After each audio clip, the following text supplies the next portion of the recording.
안녕하세요. 안녕하세요. 네, 용인 돌봄 토크 2회차에 이렇게 귀한 시간 내서 자리 함께 해주셔서 진심으로 감사드립니다. 네, 저는 용인시 마을공동체지원센터 센터장 연인선입니다.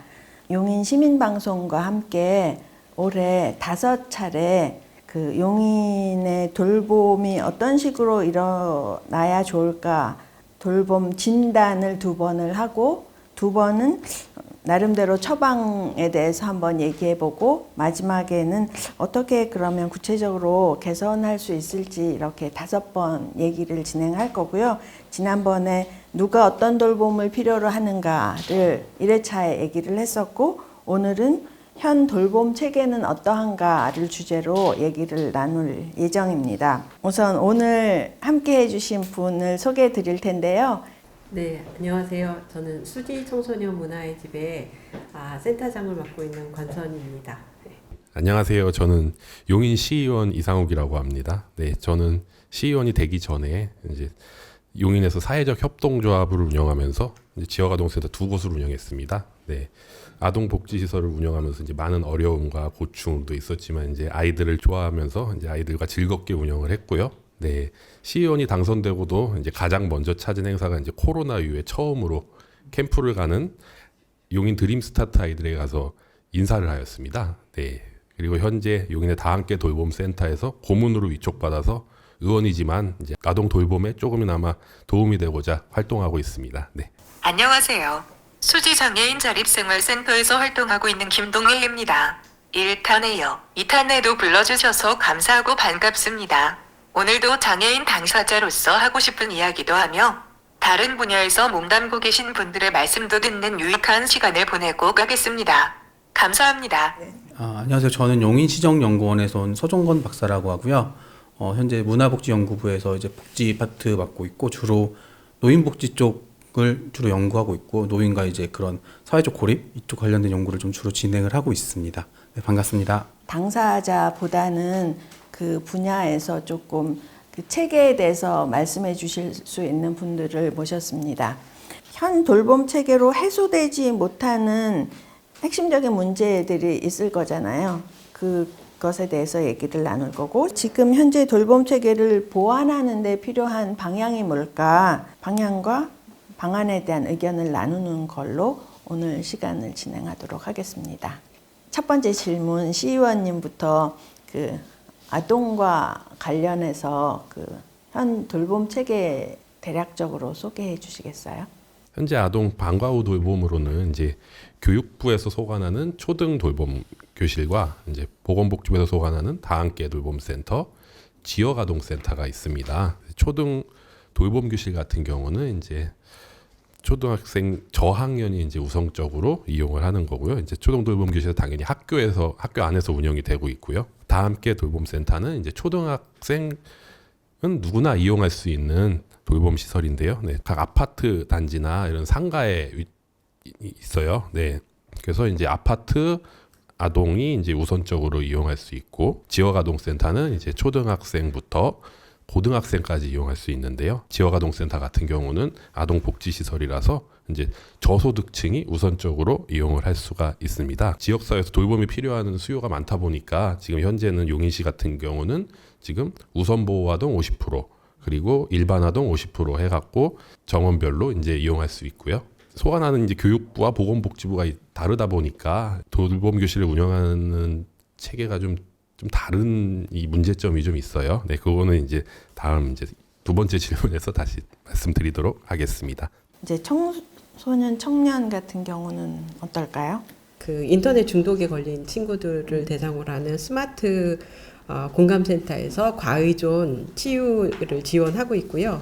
그 다음에 위기 청소년과 관련돼서 복지 지원과 상담 지원은 상담복지센터에서 운영을 하고 있습니다. 정서 행동 장애 청소년들이 이제 학교에서 스크린을 좀 해갖고 오면은 그 자료를 바탕으로 인터넷 중독과 정서 행동 장애와 관련된 사후 상담 개입이 좀 진행이 되고 있습니다. 그 학교 밖 청소년 센터와 청소년 지원센터 꿈드림이라는 그런 센터가 있어서 학교 밖 청소년들을 지원을 하고 있습니다. 여성 청소년에 대한 그런 어떤 생리대 바우처 제도라든가 그다음에 유해 환경 감시와 관련된 제도라든가 그다음에 이주 배경 청소년에 대한 지원이라든가 이런 것들이 용인시를 중심으로 해서 진행되고 있습니다.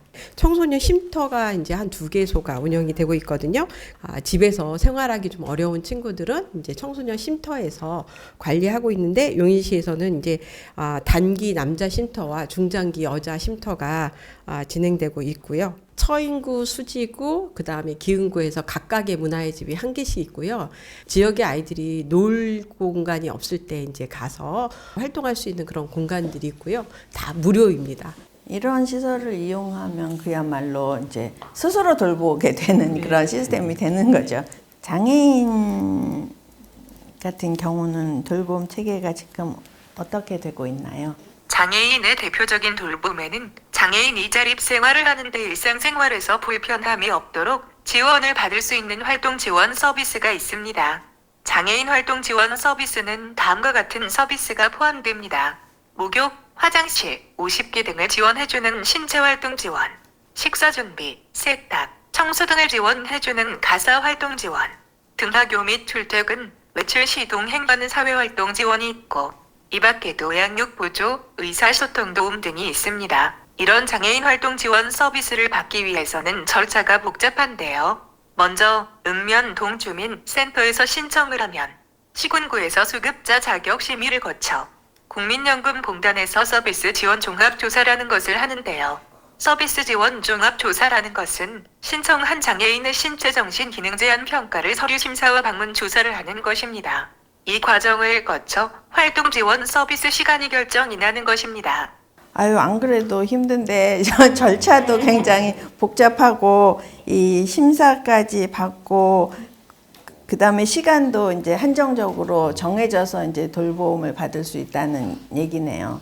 노인분들하고 관련해서 조금 전문이시라서 크게 노인 돌봄 체계는 이제 장기 요양 서비스랑 장기 요양 체계랑 노인 맞춤 돌봄 서비스가 있습니다. 노인 장기 요양 보호 제도는 가족이나 당사자의 부담을 덜어주기 위한 제도로 만들어졌고 등급이 1등급에서 5등급이 나눠져 있는데 실제로는 처음에는 신체적 기능 장애에만 해당되다가 추후에 이제 경증 치매 노인도 해당되는 영역으로 들어오게 되었습니다. 그래서 장기 요양은 크게 이제 5등급으로 나눠져 있고요. 장기 요양 인정 점수가 있습니다. 인정 점수가 있어서 95점, 75점, 60점, 50점 기준으로 나눠져 있고 50점 미만 45점 이상이더라도 경증의 치매가 있으면 장기 요양 5등급으로 인정을 받아서 장기 요양을 신청할 수 있습니다. 크게 장기 요양 급여는 이제 시설 급여, 재가 급여 그리고 특별 현금 급여로 나뉘는데요. 시설 급여는 이제 우리가 자주 이제 인식하는 게 이제 요양원 있죠. 재가급여는 이제 가족 이제 그런 가정 방문 그리고 목욕 이제 복지용구 구입, 복지용구 구입이라고 하죠. 이런 것들이 있고요. 특별 현금 급여는 이제 그냥 큰 틀에서 이제 장기 요양 서비스를 이용하기 어려운 지역에 계시는 분들에게 가족 요양의 형태로서 급여를 현금을 제공하는 형태라고 보시면 될 것 같습니다. 그 다음에 노인 맞춤 돌봄 서비스가 있습니다. 독거인 노인들도 계시고 저소득 노인들도 계시잖아요. 이런 분들을 대상으로 만든 서비스인데 용인시 같은 경우는 지난해 이제 대상자가 3,647명이었다가 올해 4,260명이 됐고요. 이제 노인 맞춤 돌봄 서비스를 제공하시는 분들이 생활지원사라고 있어요. 그래서 이분들도 228명에서 261명으로 증가했습니다.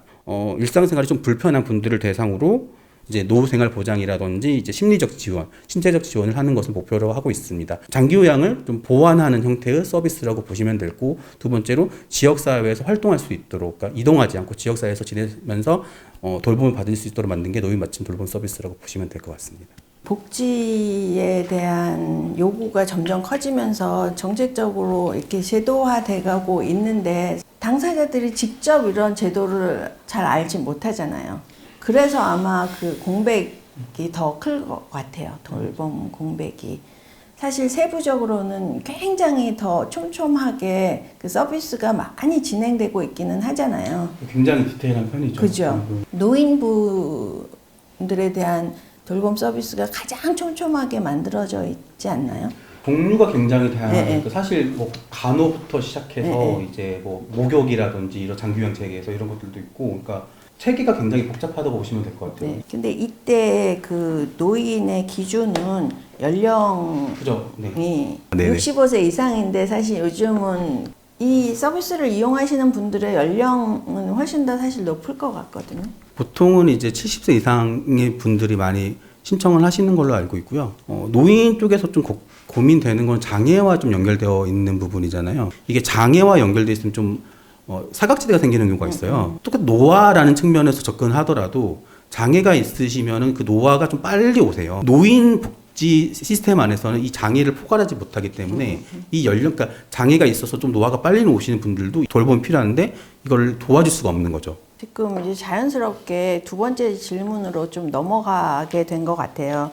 그러니까 현 돌봄 체계로 해소되지 못하는 핵심적인 그 문제들이 있잖아요. 그거를 이제 짚어보면서 조금 더 자세히 그 체계도 조금 보완해서 설명을 해주시고 그 사각지대와 공백과 이런 부분을 조금 더 추가로 말씀해 주시면 좋을 것 같습니다. 네, 지금 현 돌봄 체계의 가장 큰 문제점은 돌봄 시설이 부족하다는 것이죠. 초등 돌봄 교실 추첨을 했는데 추첨에서 떨어졌어요. 다른 돌봄 시설을 이용할 수 있는 돌봄 시설이 있어야 하는데 지금 그렇지 못한 상황이라서 이제 아이들이 학원으로 돈다는 말이 있잖아요. 그런 얘기가 여기서 나온 것 같아요. 동별로 돌봄 시설이 많이 생겨야 하는데 지금 가장 아쉬운 점은 이제 용인시에서 다함께 돌봄센터 개소 계획이 작년까지는 1년에 4개소를 이제 만드는 걸로 계획이 돼 있었는데 올해부터는 매년 3개소를 만드는 걸로 이제 1개소가 줄어들었어요. 그리고 올해 같은 경우도 용인시에서는 다함께 돌봄센터 3개소가 지금 예정돼 있는데 이 3개소도 이제 새로 신축되는 아파트 500세대 이상은 무조건 다함께 돌봄센터를 만들어야 되는데 그거에 맞춰서 지금 3개가 들어가 있어서 기존에 있는 아파트에는 이제 지금 개소 계획이 올해 없는 걸로. 거기에도 사실 문제가 있는 거잖아요. 그 이용할 수 있는 그 인원이 한정적이라는 거 몇 명 정도 되나요, 평균? 30인 이상, 30인 이하로 나뉘는데요. 30인 이상으로는 이제 뭐 한 44인까지 지금 운영되는 데가 있고요. 적은 곳은 22명. 만약에 그렇다고 하면 이제 아파트 단지가 굉장히 크잖아요. 그 아파트 단지 안에 다함께 돌봄 센터가 있다. 그러면 사실 그 아파트에 거주하는 그 주민들의 자녀들만 이용할 수 있고 그 자녀들도 다 못할 수도 있고 이런 상황 아닌가요? 네, 지금 그런 상황이죠. 네. 그럼 어떡해요? 그래서 아파트별로 많이 생겨야 하는데 지금 어떻게 하다 보니까 이게 4개소에서 지금 3개소로 줄어들어서 시에서 열심히 또 노력해서 좀 많이 만들어야 되는 상황이죠. 애들과 관련돼서 사실은 노후된 아파트에 더 취약계층이 많이 살고 또 신규 아파트에는 그래도 경제적 여력이 있는 사람들이 많이 살잖아요.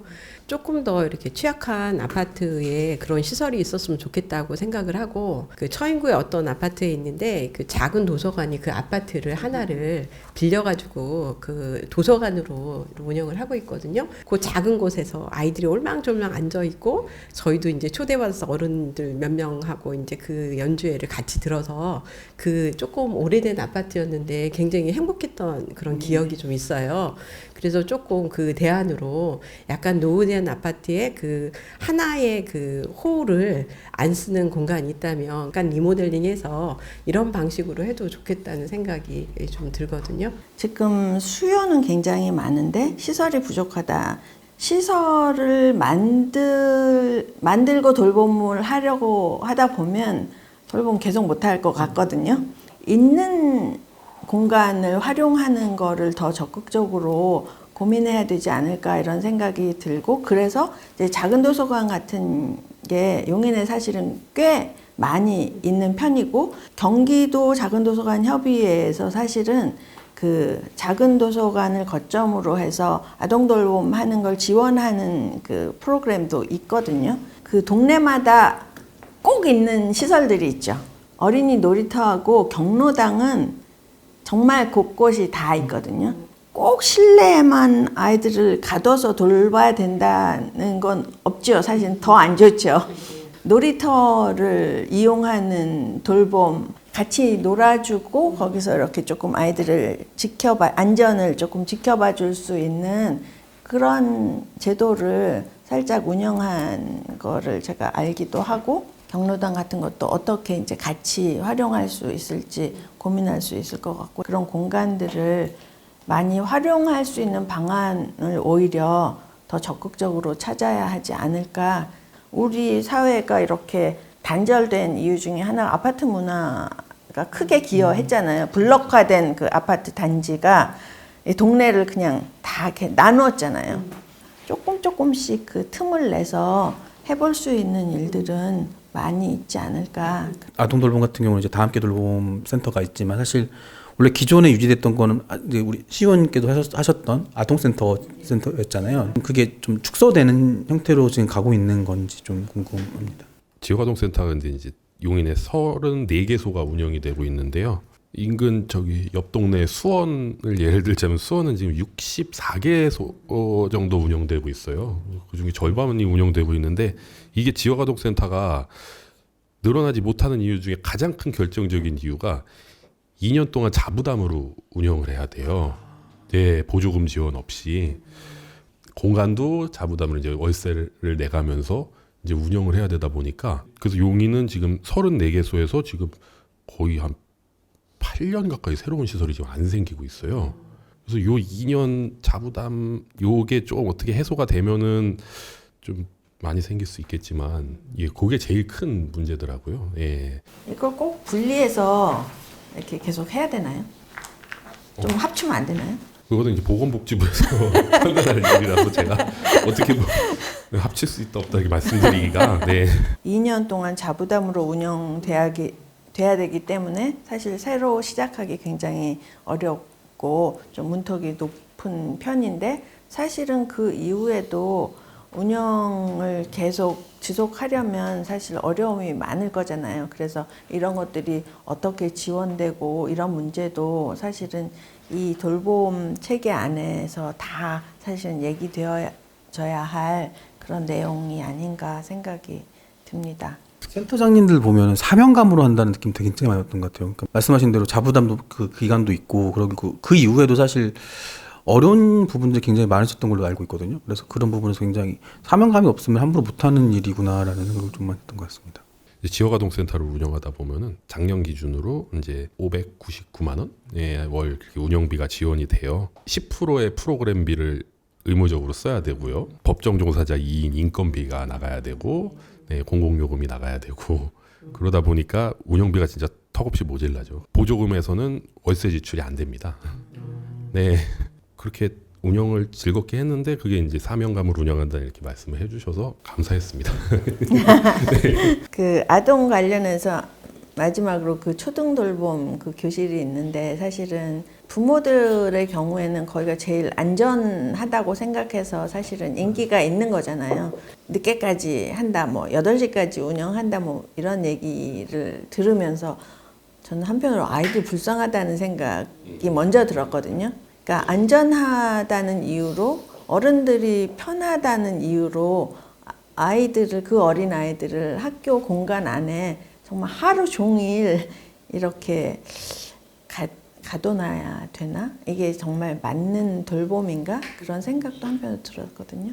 솔직히 애들은 이 한 공간에 있는 것보다 이렇게 밖에 나가서 뛰어노는 거를 더 좋아해요. 가장 큰 문제는 이제 학부모님들이 생각하시는 게 안전이더라고요. 그 문제만 어떻게 해결이 되면은 이제 정말 지역 사회에 연계가 돼서 참 할 수 있는 다양한 프로그램이 많은데, 이제 그게 어떻게 좀 해결이 됐으면 어떻겠나 생각이 듭니다. 네. 그러면 이제 청소년으로 한번 넘어가 볼까요? 무엇이 이제 돌봄이 해소되지 못하는 핵심적인 문제일까 좀 고민을 좀 했거든요. 근데 어쨌든 이제 사회 구조적인 문제로 가정의 약화인데요. 아이들이 말씀하신 것처럼 학원이나 이런 것들이 너무 많아서 아이들이 선택을 하지 못하는 것 같아요. 가정 기능을 강화시키는 그런 프로그램을 해야 되겠다. 그리고 그래서 아이들이 학원을 돌지 않고 이제 문화의 집에 와서 자유롭게 놀 수 있는 그런 이제 업데이트가 되면 좋겠다. 시설에 대한 업데이트. 이제 요즘에 또 핵심적인 문제들은 저는 이제 주로 이제 정서적인 부분에서 좀 더 생각 생각을 많이 하게 됐는데요. 아이들이 정서적인 문제로 너무 힘들어해요. 그런데 이제 초기 대처가 뭐냐면 즐겁게 지낸 경험들이 굉장히 중요한 것 같아요. 그러니까 어렸을 때 즐겁게 지내면 이게 마음에 이렇게 저축이 돼서 어른이 돼서 힘든 일이 생겨도 이 부분에 대해서 굉장히 견뎌낼 수 있는 힘이 생기거든요. 아이들이 이제 성장하는 과정에서 너무 학원만 집중하거나 너무 핸드폰만 집중하거나 부모하고 인터랙션이 전혀 없이 이렇게 성장을 했을 때 이 아이들이 나중에 할 줄 아는 게 뭐 있을까? 저는 뭐 한 30년 전부터 상담을 했었는데 그때보다는 아이들이 너무 헤비한 사례들이 좀 많아서 이게 초기 개입을 해서 건강하고 즐겁게 지낼 수 있는 그런 프로그램들을 많이 개발을 해서 이렇게 문화의 집이나 이런 곳에서 그런 활동을 하면 최고로 좋고요.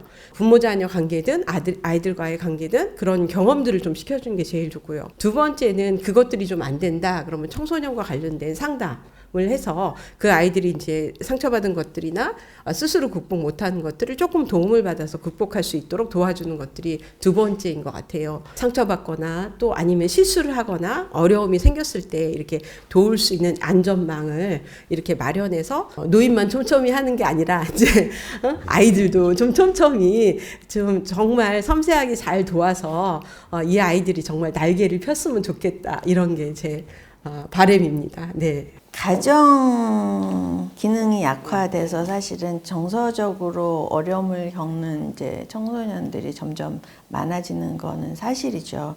그런데 어떻게 가정 기능을 강화할 수 있을까요? 부모님하고 주말에 같이 있을 때 일단은 아이 손잡고 문화의 집에 와서 공짜 탁구를 치는 거예요.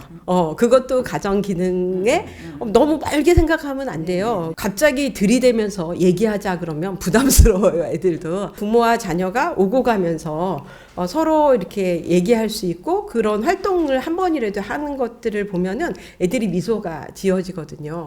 그거가 작은 실천인 것 같아요. 요즘 부모들이 갑자기 더 아이들을 뭐 험하게 대하는 것도 아니고 너무 뭐 보호 이제 안전 뭐 이렇게 하다 보니까 아이들이 너무 약해지고 예민해져서 똑같은 말을 해도 이렇게 받아들이는 정도가 그리고 상처 깊이의 정도가 너무 많이 달라졌다 이런 생각이 들거든요. 그거는 어떻게 해야 돼요? 그러니까 그렇게 이제 기본적으로 그런 어떤 자기 그 공간에서 서로에 대해서 인식하고 트러스트, 그러니까 신뢰가 좀 형성이 되고 나서 여러 가지 상처를 받았을 때도 뭐 이건 오케이 이렇게 하고 지나갈 수 있는데 맨날 엄마는 일만 하고 그다음에 아이는 학원만 다니고 가끔 만나는데 가끔 이렇게 뭔가 실수하면은 그런 것들이 이렇게 기반이 안 다져져 있는 상태에서는 왜 저래? 그럼 그런 생각이나 이런 것들은 상식은 높아졌는데 이 상식에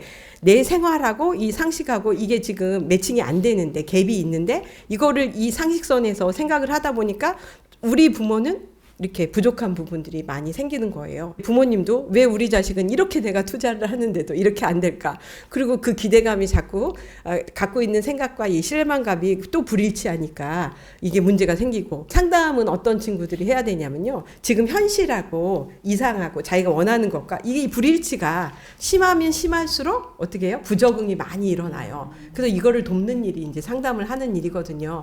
이게 심하면은 좀 외부의 도움을 받고요. 그렇지 않은 경우에는 아이들한테 먼저 들이대고 막 얘기하자고 하지 말고 그냥 뭔가 하고 있으면 이렇게 지그시 손 한번 올려주고 오 하고 있네 뭐 이 정도 말하고 지나가고 간단한 단어로 긍정적인 자극 같은 거 주면서 조금씩 친해지는 과정을 조금 생각하시면서 관계를 하시면 좋을 것 같아요.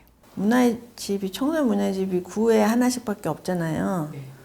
너무 한숨이 푹푹 나왔던 적이 있었는데 그 성남 같은 경우는 정말 동네마다 청소년 수련관이 있어서 주민들이 다 이용을 하잖아요. 그럼 그냥 거기서 자연스럽게 뭐 어른도 있고 뭐 아이도 있고 맘대로 이제 놀 수 있는 게 굉장히 좋은데 용인시청 앞에 있는 청소년 수련관에 아이들이 안 오는 이유 중에 하나가 거기 이제 노인 복지관이 있고 그러니까 이게 층마다 나뉘어져 있잖아요. 거기도 단절이 사실은 돼 있는 거예요.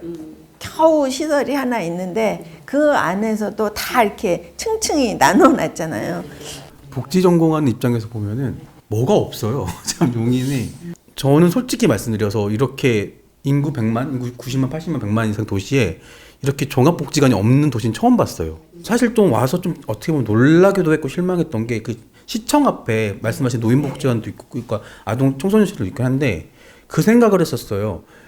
여기를 올까? 어르신분들도 오시기 좀 어려운 위치고 사실 아시겠지만 시청이라는 공간이 오기가 편한 공간은 아니잖아요. 청소년들도 그렇게 쏙 좋아하지는 않을 것 같다라는 좀 생각을 했었어요. 근데 또 종합사회복지관은 보니까 굉장히 천리에 있잖아요. 천리에도 있고 예. 모현에 예. 그러니까 사람들 하나 안 갈 없어요. 곳에 안 갈 곳에 있어요. 그러니까 그러니까 시 부지가 있는 곳에 그냥 짓다 보니까 정말 사람들이 가기 어려운 그런 데다가 시설을 만들었는데 정말 장기적으로 보면 그건 너무 손해거든요. 큰 도서관이 한 도시에 5개 있는 거 하고 작은 도서관이 50개 있는 거 하고 어떤 게 더 좋겠냐. 가격당 50kg 끝났죠. 당연히 그렇잖아요.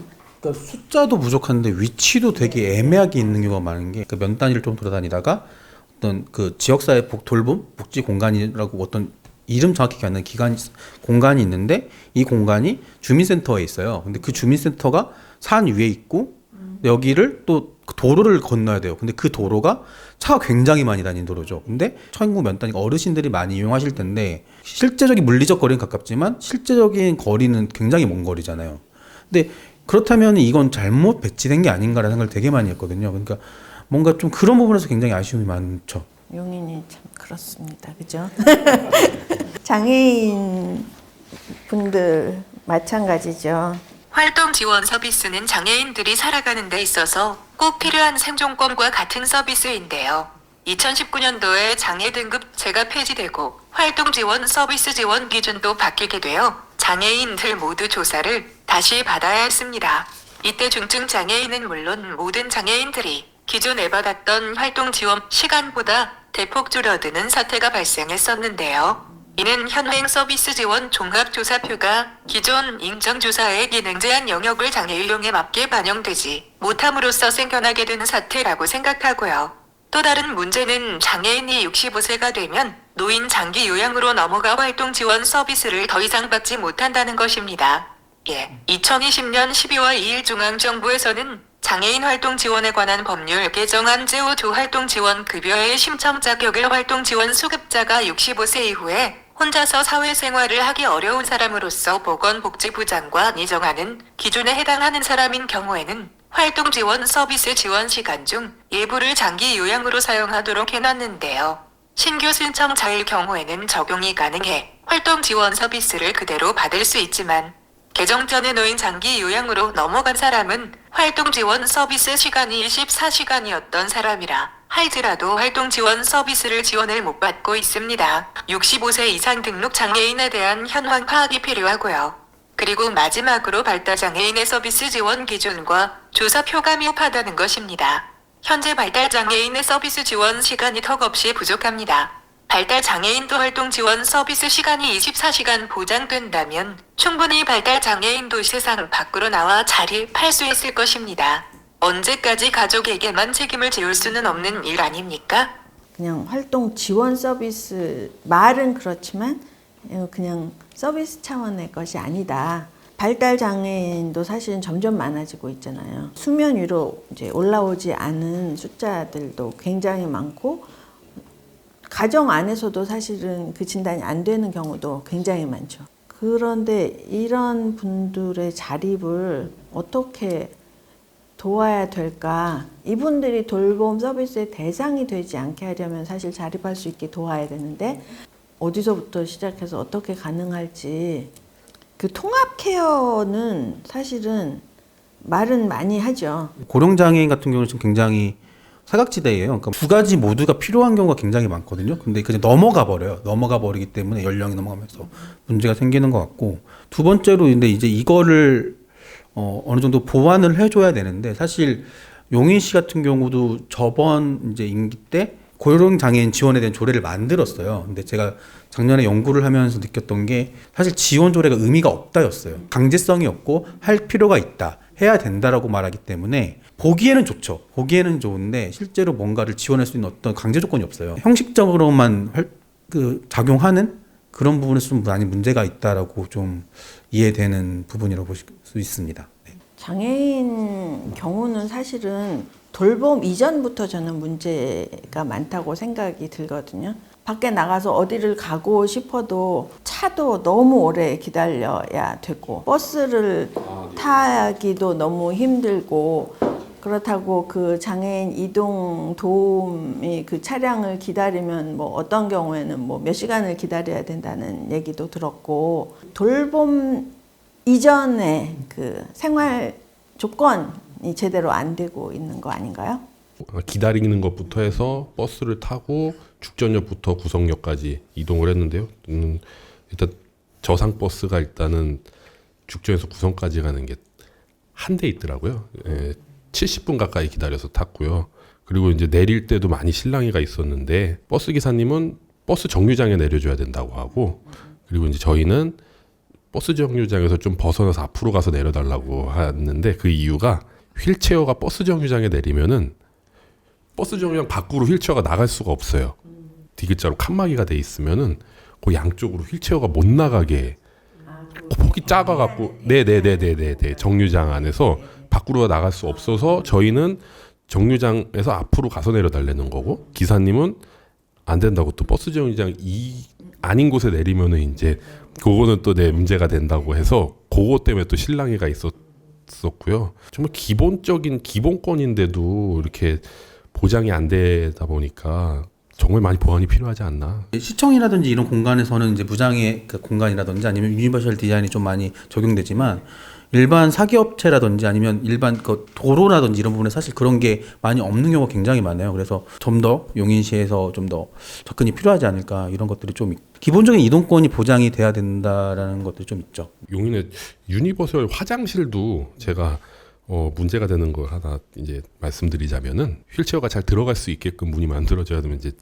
자동문으로 이제 돼야 되는데 이게 이렇게 밀고 닫는 문으로 돼 있더라고요. 근데 그 이유가 자동문은 이제 고장이 잘 나고 유지비가 많이 든다는 이유로 그렇게 만들어진 것도 있어서 용인시 의원이지만 많이 부족하구나. 네, 용인시가. 그러니까 서울 같은 경우에는 그 발달 지원 센터라는 것들이 있는 것 같아요. 그래서 아이들이 이제 지체나 이런 것들을 빨리 발견을 해서 이제 어렸을 때부터 좀 도우면 가끔 왜 이제 발달 지체인 아이들도 어떤 한 가지의 기능적인 것들을 열심히 연습을 하면 거기서 또 두각을 나타내는 경우도 있잖아요. 그래서 부모님이 자기 아이가 장애인지 아닌지 이런 것들을 빨리 스크린해서 돕고, 그리고 그 아이들 좀 전문적으로 도울 수 있는 그런 기관 같은 것도 좀 생겼으면 좋겠고요. 한꺼번에 다 해결을 하지 못한다면 장애를 가진 어린 아이들부터 조금 그 지원을 하고 가지고 있는 다른 능력을 더 개발할 수 있도록 돕는 일이 더 시급하겠다, 그런 생각도 드네요. 장애인 활동급여, 활동보조 지원 같은 것도 좀 더 말씀드리자면 노인 장기요양도 자기 부담금 있는 것처럼 장애 활동 보조도 그 비용이 있는데, 사실 장애인 그 이제 활동 보조가 등급이 15단계 정도로 나누는 걸 제가 알고 있거든요. 근데 그 비용이 그거에 따라서 비용이 책정되어 있는데, 장기요양도 비슷하지만 그러니까 기초생활 수급자나 차상위가 아니고 일반 분들 같은 경우는, 장애를 가지고 계신 분들 같은 경우는 소득 분위에 따라서 자기 그러니까 부담금 10% 정도 부담해야 되는 걸 제가 알고 있거든요. 사실 계속 지속되다 보면 굉장히 부담이 되는 금액이 되는 거죠. 그러니까 적어도 아무리 적다고 해도 한 달에 10만원, 20만원 가까이 되는 비용이 나갈 수도 있으니까요. 사실 그런 부분에서도 좀 아쉬움이 좀 있다라고 보시면 될 것 같습니다. 6등.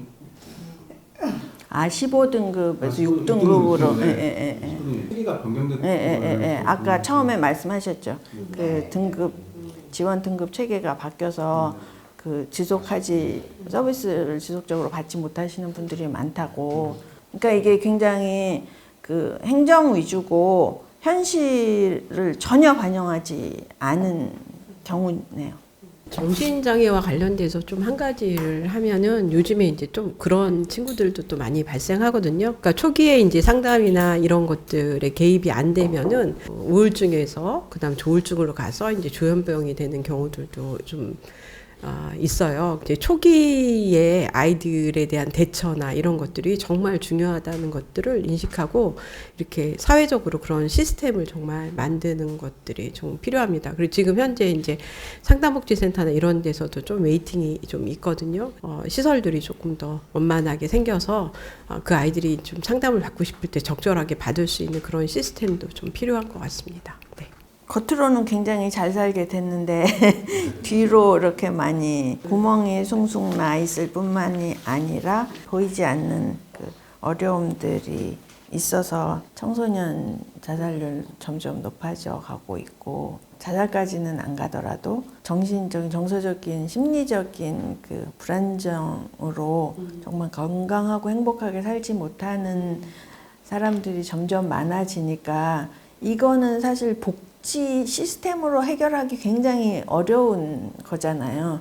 그 지역사회가 이런 데 있어서 어떤 메꾸의 역할을 할 수 있을지가 방법이 구체적으로 조금 찾아져야 될 것 같다는 그런 생각을 점점 더 하게 되네요.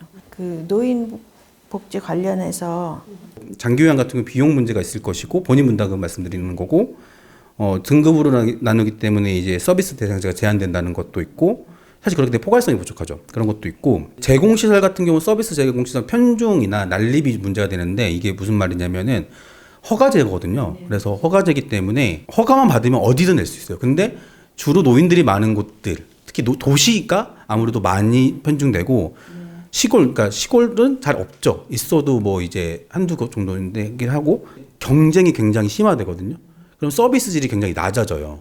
그리고 서비스 질과 거기서 일하시는 노동자들의 질도, 그러니까 어떤 처우도 굉장히 낮아지게 되는 거죠. 서비스 질을 받으시는 분들 같은 경우는 충분한 시간을 보장받기 어렵다는 게 가장 큰 문제죠. 시간을 찍는 거예요. 그래서 시간을 하루에 4시간 보통은 찍고 그 4시간만 하고 가게 되는 거죠. 어떤 분들에게는 충분한 시간일 수도 있지만 그렇지 않은 분들이 훨씬 많거든요. 그렇다고 시설을 가야 되냐? 근데 시설은 더 이제 어려워지는 거죠. 그리고 시설은 결국 이동을 하는 거잖아요. 시간적인 문제가 되는 것 같다라는 좀 생각을 했었고요. 이거 같은 경우는 결국 제도가 어떻게 만들어졌나가 중요했던 것 같아요. 장기요양 같은 경우는 2007년에 만들어졌을 때 사실 굉장히 급하게 만들어졌던 거였거든요. 외국에서 이런 걸 하고 있으니까 우리도 빨리 해야 된다. 그런데 빨리 퍼뜨려야 되는 거죠. 그렇기 때문에 허가제를 들었는데 사실 이게 민간화가 되고 시장화가 된 거예요. 시장화하기 때문에 복지가 어쨌든 들어와 있지만 실제로는 민간의 영역인 거죠. 공공도 장기요양을 할 수 있어요. 근데 실제로 이 대부분의 기관은 민간인 거죠.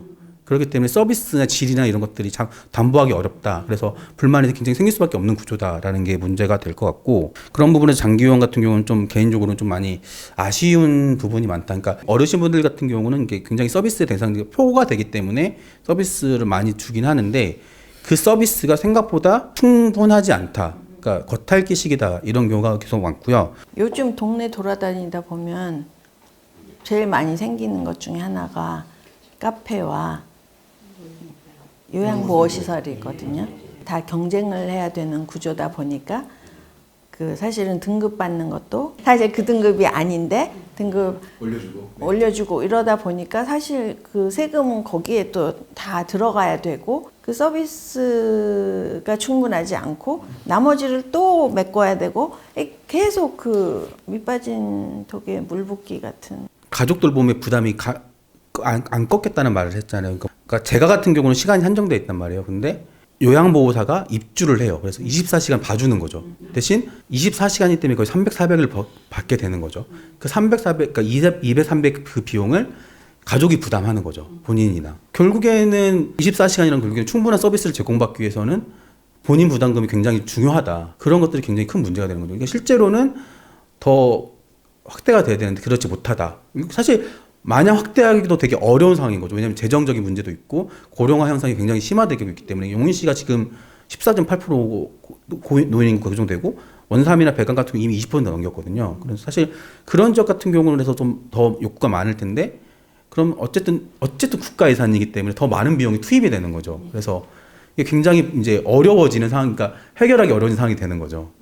지금 복지 비용이 이제 정말 기하급수적으로 많이 늘어나고 최근에 엄청나게 많이 늘어났음에도 불구하고 받는 사람은 받는 사람들대로 많이 부족하고 돌봄을 제공하는 그쪽은 또 그쪽대로 또 충분하지 못하고 해결될 기미가 안 보이고 오히려 점점 더 악화될 가능성이 더 높지 않은가. 예산이 제일 많은 파트가 복지거든요. 그래서 뭐가 있는지 모르겠다자인 거잖아요. 그러니까 그 많은 예산이 용인시에서 복지로 나가는데 실제로 체감도는 굉장히 낮다는 거죠. 정확 한 사업 딱 떠오른 게 있는데 결산 심의위원을 들어가서 이제 결산을 했는데 노인복지과에서 비대면 AI 돌봄 서비스라고 이제 실버케어 순위 사업을 하고 있더라고요. 그래서 이게 뭔가 했는데 예산이 엄청 많이 남았어요. 이건 왜 이렇게 예산이 많이 남았나요? 했더니 홍보가 부족해서. 집단 구성에 좀 차이도 있는 게 어르신분들 같은 경우 독립적인 성향이 굉장히 강하세요. 그래서 내가 복지의 대상자가 된다는 사실을 썩 좋아하지 않는 분들이 굉장히 많으세요. 독거 어르신들이나 이제 아니면 그냥 일반 어르신들 같은 경우 좀 자기가 여유가 있으시다면은 그런 말씀하신 그런 것들을 일단 잘 모르시기도 하지만 알아도 내가 왜 굳이 이렇게 생각하시는 분들 굉장히 많으시거든요. 홍보라는 측면에서 보면은 단순하게 이런 게 있다라는 것도 중요하겠지만 이런 것을 왜 활용하셔야 됩니다라는, 그러니까 필요성에 대해서 말씀을 드리는 게 더 좋은 것 같아요. 당신이 이거에 대해 대상자가 아니라 이게 있기 때문에 어떤 게 더 좋아집니다. 그 말씀도 맞기는 한데 제가 아까 맨 처음에 말씀드렸던 것 같은데 요즘은 사실 제공되는 서비스들이 굉장히 많잖아요. 그러니까 그 굉장히 많은 서비스 중에서 내가 무엇을 골라서 이용을 할지를 아는 사람은 굉장히 사실은 부족한 거고, 그렇다고 해서 홍보를 많이 한다고 해서 그게 해결될 거라고는 생각이 들지 않고, 돌봄이란 틀에 너무 이거를 가둬서 요 틀에 들어오세요 이렇게 되는 거잖아요. 이거는 사실 제대로 된 돌봄이 아니지 않나 이런 생각이 들어요. 노인 돌봄 같은 경우는 단순히 이제 돌봄뿐만 아니라 지역사회 활동을 많이 하는 방식으로 좀 정책적으로 접근하는 게 필요한데, 사실 뭐 요새 연구하는 주제이기도 하지만 고령친화 도시가 그래서 나온 얘기도 하고요. 그러니까 지역사회에서 활동하는 이제 그런 것들이 좀 있는데, 어떻게 보면은 그러니까 어르신들을 자원으로서 다시 인정하고 받아들이는 거죠. 그래서 특히 이제 연소 노인 젊은 노인들 같은 경우, 그래서 이분들의 사회 활동을 늘리고 그러면서 자연스럽게 소통하면서 좀 그런 이제 돌봄의 대상자뿐만 아니라 뭔가 제공해줄 수도 있고 서비스를 해줄 수도 있고 그런 것들도 많이 필요하다고 생각을 하기도 하죠. 그럼 어떻게 이거를 융합시키는 사실 굉장히 어려운 문제이기도 하거든요. 그 경험이 필요할 것 같아요. 그 관계 경험이 있어야 신뢰를 할 수 있는 거고, 이런 경험을 해보니까 나쁘지 않네? 이래야 사실은 그 믿고 맡길 수 있는 거고, 그래서 이런 작은 시도들을 해보지도 않고 사실은 안 된다는 거잖아요. 저는 그런 일들이 너무 답답한 경우가 많은데, 우리는 세상이라는 게 가능성으로 넘쳐나는 게 세상인데, 우리는 너무 이 가능성을 보기보다는 이건 이래서 안 되고 저건 저래서 안 되고 안 된다는 거를 먼저 내세우다 보니까 아무것도 시도해 볼 수 없는 그런 경우가 너무 많은데, 이 돌봄 같은 경우는 정말로 시도해보고 경험해보지 않고는 길을 뚫을 수 없을 것 같아요. 그러니까 영국 같은 경우는 어떤 사례가 있냐면은 청소년 어떤 돌봄이랑 그 어르신들을 좀 연결시키는 건데, 어떤 음악 프로그램을 만들어요. 그래서 그 지역사회 문제가 있는 청소년들과 어른을 연결시켜줘요. 그래서 그 음악 프로그램 같이 경험하면서 같은 그 경험 안에서 같은 어떤 동질감을 느낄 수도 있고 같은 감정들을 느낄 수도 있잖아요. 아니면 또 그걸 공유할 수도 있는 거고요. 좀 그런 것들을 많이 시도를 하죠. 학교 밖 청소년 지원센터장일 때 아이들한테 이제 그 시설에 수련관 안에 있었거든요. 그래서 노인복지관에 하고 연계해가지고 학교 밖 청소년들이 핸드폰을 사용하는 법을 가르쳐주는 그런 프로그램을 실시했었어요. 그래서 아이들이 오히려 이제 어른들을 되게 답답해하지 않고, 자기도 이제 학교를 안 다니면서 답답한 시간을 많이 보내서인지 하지 않고 이렇게 좀 천천히 좀 잘 도와주고, 어른들도 잘 모르는 것들을 이렇게 진행했던 적이 있었거든요. 위기 청소년 같은 부분 같은 경우는 사실 어르신들과의 관계가 굉장히 좀 필요하다, 중요하다고 느꼈던 것 중에 하나가 가정 문제가 있는 경우가 많잖아요. 그래서 그러니까 정도 많이 부족하고 보호 관찰 받는 아이들 대상으로 어떤 이제 천주교에서 계속 지속적으로 활동하는 그런 이제 멘토링 사업을 계속 하는데 이제 그 참여하시는 분들이 이제 연세가 좀 있으세요. 그래서 60대, 70대 그 하시는 분들인데 이분들이 10년 가까이 계속 하시는 거죠. 그래서 그러면서 멘티들을 계속 이제 도와주고 그러면서 물론 이분들도 힘들지만 성취감도 많이 느끼시고 그러시면서 아이들도 이제 물론 엇나간 아이들도 분명히 있죠. 없다고 말 못하죠. 그런 아이들도 있지만 그렇지 않은 아이들. 그래서 어르신들이 자원이 돼주는 그래서 이 아이들이 좀 더 성장하고 좋은 이제 방향으로 가는 좀 그런 경우도 많이 확인이 되거든요. 무엇에든지 저희가 이제 어느 정도 편견은 다 가지고 있는데 청소년들에 대한 편견도 사실은 참 많이 갖고 있다고 생각이 들거든요. 얘들 이런 거 싫어할 것 같은데 근데 막상 해보면 굉장히 더 친절하고 더 그 잘 이해해주고 그런 것들을 이제 경험하셨잖아요. 갖고 있는데 발견하지 못했던 것들을 깨우고 그거를 이제 발현할 수 있다 이런 생각도 들고 그거는 노인분들도 마찬가지인 것 같아요. 그런 기회가 없기 때문에 그 발휘할 수 있는 거를 발휘를 못하는 경우가 더 많지 아예 처음부터 못하기 때문에 그런 경우는 더 적을 것 같아요. 뭐 얘기하다 보니까 이제 현 돌봄 체계로 해소되지 못하는 문제들을 얘기를 하면서 자연스럽게 보완하기 위해서 뭐가 필요한지 또 살짝 얘기는 나온 것 같긴 한데 조금 더 이렇게 찝어서 어떤 방향으로 그러면 가야지 될지 아니면 구체적으로 뭐 제시할 수 있는 방안이 혹시 있을지 마지막 질문으로 넘어가겠습니다. 돌봄 체계를 이제 보완하기 위해서 필요한 방향이 돌봄의 통합이라고 조사를 해왔어요. 토론을 하다 보니까 통합이라는 말보다는 돌봄 연대가 더 필요할 것 같다는 그런 생각을 했어요. 네, 아이들이 이제 명절 때가 되면은 송편을 만들어서 동네 경로당의 어르신들께 이제 드시라고 갖다 드리고 그리고 악기를 배워서 경로당에 가서 이제 뭐 자기가 배운 악기를 연주해 드린다든지 어르신들도 좋아하시고 아이들도 자신감이 생겨서 적극적인 아동이 되고 그런 과정을 봐왔기 때문에 연대를 통해서 이제 우리가 다 같이 할 수 있는 그런 돌봄이 연구가 필요하지 않을까. 아동으로 이렇게 딱 치우쳐갖고 조사를 해보니까 이게 어떻게 해야 되지 했는데 오늘 이렇게 토론을 하다 보니까 방법이 보이는 것 같아요. 이렇게 또 이런 토론 자리가 자주 있었으면은. 네. 청소년은 저희 용인시의 특징이 9세부터 39세까지 이렇게 좀 청년까지 하다 보니까 40만이더라고요. 그래서 야, 용인시가 정말 젊은 도시잖아요. 그래서 되게 막 힘 있는 도시이고 되게 이게 이제 이 자원을 잘 활용하면은 정말 그 훌륭한 도시가 될 것 같고 체계적으로 청소년과 관련된 이런 시설이나 시스템들이 조금 마련이 됐으면 좋겠다는 바람을 갖고 있고요. 그 서울시 같은 경우는 그 50 플러스 재단이라고 해서 노인복지관 이런 개념보다는 그것도 별도로 있겠지만 이렇게 그분들의 역량이나 자원을 굉장히 잘 활용을 하더라고요. 이렇게 완충적인 그 노인 수명도 너무너무 길어졌으니까 이렇게 이름도 네임밸류도 좀 건강하고 나도 뭔가 이제 그 세상에서 기능하는 그런 부분으로 이렇게 하는 것들이 더 보람을 느끼지 않을까. 한 가지 고민해 본 건 주민자치센터에 엄청 좋은 자원들이 많잖아요.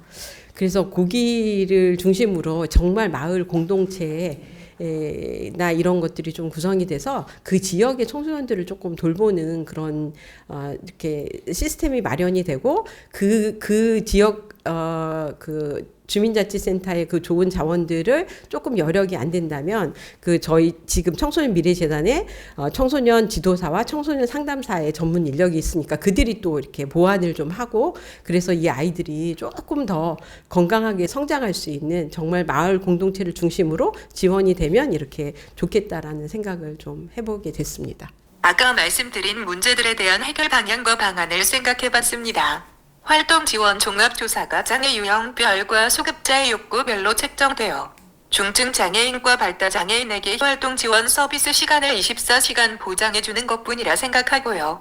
이렇게 되면 가족들의 부담도 줄어들 것이고 현재 탈시설 반대운동이 거세지고 있는데 이것 또한 해결되지 않을까 생각합니다. 그리고 65세 이상 된 장애인에게도 노인 장기 요양 서비스 시간 외 기존에 이용하던 활동 지원 서비스를 보전해주는 것이 그에 대한 방안책일 것이라고 생각합니다. 윤석열 정부가 현재 여러 방안들을 내놓고 있는 것으로 아는데요. 시범 사업으로만 그치지 않고 시범 사업을 통해 더 나은 방안으로 발전되길 기대해 봅니다. 이 자리를 빌려 한 가지 제안하고 싶은 것이 있는데요. 사회 서비스 나눔이라는 것입니다. 활동 지원 서비스를 받는 장애인 중에도 당월의 시간이 남는 경우가 있는데 이때 장애인 당사자가 당월 사용하지 못한 시간이 부족한 장애인에게 기부하는 방식입니다. 이런 시스템만 잘 구축된다면 예산을 줄일 수 있는 건 물론이거니와 서비스 시간이 부족해 생존이 위협받는 중증 장애인은 없을 거라 생각됩니다.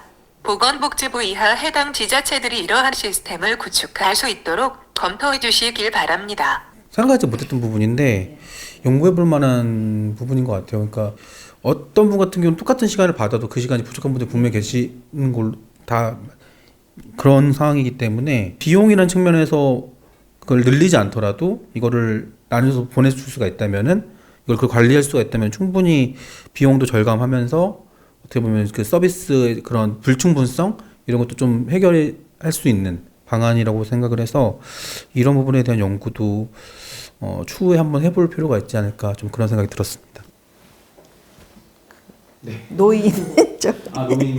예. 본론적인 입장은 결국 국가의 책임이 강화될 필요가 있다인데 이거는 말은 쉬운 말이지만 그 부과되는 재정이라든지 이런 것들은 충분히 고민해야 되는 지점이어서 세 번째 질문이 제일 어려웠던 것 같아요. 함부로 답을 내릴 수가 없는데 그 말씀을 하셨잖아요. 복지와 돌봄의 좀 차이를 하면서 맞지라는 생각을 했어요. 복지가 안에 돌봄이 들어가 있긴 하지만 그 돌봄 자체가 복지는 아니지라는 생각을 방금 좀 했었어요. 그래서 노인 같은 경우는 기본적으로 어쨌든 복지의 대상자이고 실제로 복지가 필요한데 돌봄이라는 측면에서 보면은 단순히 그러니까 서비스의 이용자뿐만 아니라 활동할 수 있는 방안이 좀 필요하다고 생각을 하거든요. 지역 내에 있는 부족한 어떤 다른 자원들과 연결시킬 수 있는 부분이 계속 필요하다고 생각을 하는데 농인시 1인 가구 중 30%가 어르신들이거든요. 이분들이 필요한 게 어떠한 복지라기보다는 외로움이라든지 정서적 지원이란 말이죠. 또 다른 도움이 필요한 자원과 연결시키는 게 오히려 이분들이 활동하는 측면에서 더 뭔가 만족도를 높이지 않을까. 마을이라든지 그런 형태의 도움이 좀 더 좀 자원이 확대될 필요가 있지 않을까. 그리고 이분들 스스로가 좀 자원으로서 좀 활동할 수 있는 여력을 만들어주는 게 맞다고 좀 생각이 들었습니다. 여러 얘기를 나누었는데요. 현 돌봄 체계의 문제는 수요 공급이 안 맞는다. 원인은 굉장히 사실은 다양한 거잖아요. 일단 관심이 굉장히 많이 부족했던 거가 제일 크다고 생각이 들고, 그러는 와중에 사실 그 돌봄은 더 많이 이제 필요한 시점이 되었고, 제도는 계속 서비스를 만들어내고 제도를 만들고 하지만 그 현실적인 상황이 제대로 반영되지 않아서 공백이 클 수밖에 없고 이게 엇나갈 수밖에 없다. 여기서 생기는 그 많은 낭비는 어찌할 건가. 이 돌봄을 받는 분들이 이제 그냥 돌봄 서비스의 이용자로 머물지 않게 할 수 있는 방안이 이제 여러 측면에서 얘기가 나왔고, 통합 돌봄이나 연대 돌봄의 연대가 일어나지 않으면 이거는 공백을 해소하기 힘들고 꾸준히 서비스로 지원할 수 있는데도 한계가 분명히 있겠다. 마을의 그 다양한 자원들, 인적, 그다음에 물적 자원들을 잘 연계해서 이 수요 공급을 최대한 맞출 수 있도록 노력을 해야 되지 않을까, 이제 그런 얘기들을 해주셨어요. 마지막으로 그 마무리 발언 한마디씩 해주시고 오늘 시간은 정리를 하도록 하겠습니다. 돌봄 저희가 이 해답은 오늘 마을의 중요성인 것 같아요. 마을 공동체 그 안에서 해답을 찾아야 될 것 같고요. 돌봄에 대한 이렇게 뭐가 이렇다한 해답은 없는 것 같아요. 마을에서 이제 우리가 돌봄을 어떻게 할 것인가, 요의 해답을 찾아가는 게 우리가 이제 앞으로 해야 되는 이제 찾아봐야 될 것 같고요. 그러니까 그리고 마을 공동체, 그래서 이제 우리 대표님이 이제 앞으로 마을 공동체 지원센터에서 이제 많이 역할을 좀 부탁드리고요. 네, 저도 이제 시에서 뭘 좋은 의견 주시면은 저도 이제 많이 조례라든지 뭐 이런 거를 통해서 만들도록 노력하겠습니다. 네, 오늘 이 좋은 시간 마련해 주셔서 감사합니다. 이제 옛날에 제가 이제 그렇게 하려고 시도했다가 이제 못한 프로그램이 하나 있는데 어느 도서관에서 지금 하고 있더라고요. 휴먼 라이브러리라고 그 인적 자원을 가지고 이제 이렇게 대출해서 쓰는 거예요. 그 지역의 그 주민센터 그 중심으로 해서 그쪽에서 지역에 그런 휴먼 라이브러리가 있어서 그 지역의 친구들이 혹시라도 그렇게 이용할 수 있으면 이제 이렇게 활용할 수 있으면은 참 좋겠다. 좋은 자원과 알고 싶은 아이들이 원하는 아이들이 이렇게 해서 그런 네트워크가 생겨서 아이들은 좀 성장하고 그 전문적인 자원은 좀 베풀 수 있고 그렇게 하면 좋겠다라는 생각이 좀 듭니다. 그래서 용인시가 조금 세대 간에 아니면은 이제 그 여러 가지 장애인과 노인과 이런 부분들이 전체적으로 같이 서로 연대하면서 그러면서 서로 성장하는 그런 용인시가 되기를 바랍니다.